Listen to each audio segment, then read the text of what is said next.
Malampusong gipahigayon sa World Bank ang ikaupat nga review mission alang sa Mindanao Rural Development Program kon MRDP nga gipatuman ubos sa buhatan sa agrikultura.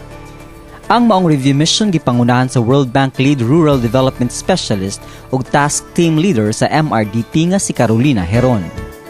Gisuta sa maong review mission ang nahimong kaayuhan sa programa pinaagi sa mga proyekto niini sa infrastruktura, mga panginabuhian, ang paglambo sa lokal nga panggamhanan ug ang pagkonserba sa kinaiyahan ug mga natural nga rekurso. Sulod sa tulo ka semana gilibot sa grupo sa World Bank ang unom ka rehiyon sa Mindanao. Unang gibisita niini ang syudad sa Davao. Gisunod ang syudad sa General Santos, Zamboanga, Cagayan de Oro ug Butuan. Ikatulo na karon nga tuig sa pag-implementar sa programa sa MRDP ug sa kasamtangan mukabat 131 milyones ka pesos ang nagahiniini alang sa 66 kilometro nga kalsada, 39 metros nga mga tulay ug upat ka mga proyektong patubig mainom.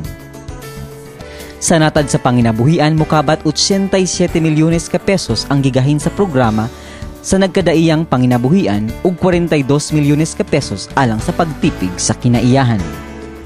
Matod sa Program Director nga si Lealyn Ramos, nahimong malampuson ang mga proyekto tungod sa maabtikong pagpakabana sa mga lokal nga panggamhanan, mga personahe sa Department of Agriculture ug sa mga organisasyon sa mga mag-uuma ug mangingisda nga nahisakop sa programa.